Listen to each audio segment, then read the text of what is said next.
All right, I'm finished.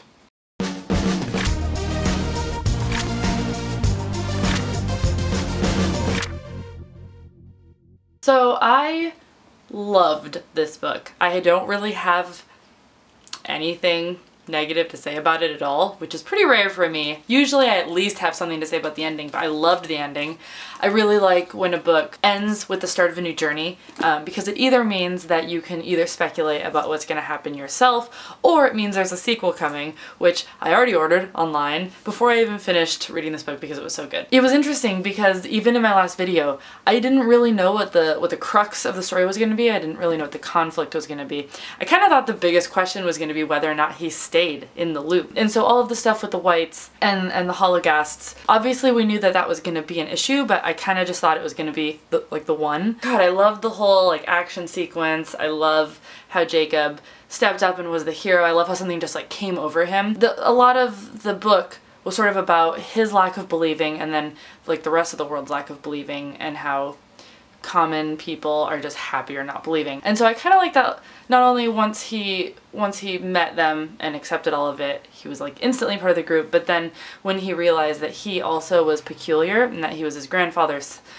grandson, and when he started to understand why his grandfather would leave on hunting trips and why he had all these guns and why he was really secretive, something just came over him and he just knew what he had to do. And I really liked that, and it didn't come across in a way where all of a sudden he just like something snaps in him and he knows exactly what to do. I feel like it was that like blind like rage that he didn't get to share this with his grandfather, but also knowing that he had to do what his grandfather like didn't do for, I mean, his grandfather left to fight and he couldn't handle the guilt of hiding, which is noble and honorable in itself, and his grandfather seems like a fantastic guy, but he never came back to the peculiar children. And so I feel like Jacob picked up where his grandfather left off in that sense, and I just thought it was, I thought it was good. I thought it was really good. I don't really know what to expect about why Miss Peregrine can't change back from being a bird. I'm very excited to read the next book to find out what happens with that. Also the idea of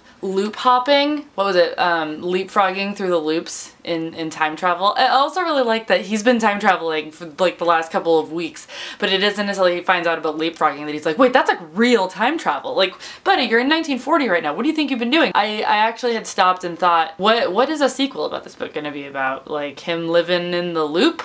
Because that's boring, but this sounds awesome. Like they have a mission, they have a journey, and it's gonna be great, and I can't wait to read it. You didn't think twice about, I mean, at least I didn't think twice about his psychiatrist being anything other than a psychiatrist, but like I love that over the course of the book you're like, yeah, thanks psychiatrist, that he's the one that sort of urges him to go on the trip and urges him to like keep exploring, and you just don't think anything about it because the parents are sort of the villains, and then you're just glad that the psychiatrist is on his side. But then when you find out that he's a white and that he was the bus driver, like, and the guy watering the plants, and oh my god, that was awesome. That was a twist that I did not see coming, and I really liked it. I loved that scene when he goes basically to say goodbye to his father, and his dad's kind of freaking out, and then when Emma and Millard and Olive show up and introduce themselves, I just love that. I was just really glad. I know that Jacob kind of thought that he couldn't tell his dad what was going on, and he even wrote the letter and then threw it away because he's like, his dad's not going to believe any of this. So I just really loved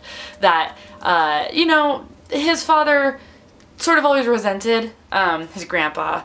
Franklin resented the grandpa because he knew that he was keeping secrets and he thought all these things, and I'm just, even if it makes it so that he now has this secret that no one's going to believe him about and it's going to make his life more difficult, I'm just really glad that someone knows. I'm really glad that Jacob can now leave knowing that his dad at least maybe doesn't understand, but at least like gets that the things that made the grandfather have to go away are the same reasons that Jacob has to go away, and that it's a real thing and no one's crazy.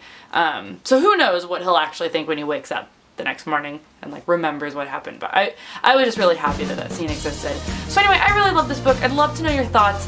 The video that I make next week is going to be my viewer response comment video, so please leave different thoughts down in the comments for me to respond to, or questions, or maybe things that I didn't bring up that you want me to discuss. The video is only as good as your comments are, so leave those down below. I just mostly want to know what you thought because I just loved this book. I thought it was so good and so different. So that's it. Thanks for reading along with me. I'll see you guys next week.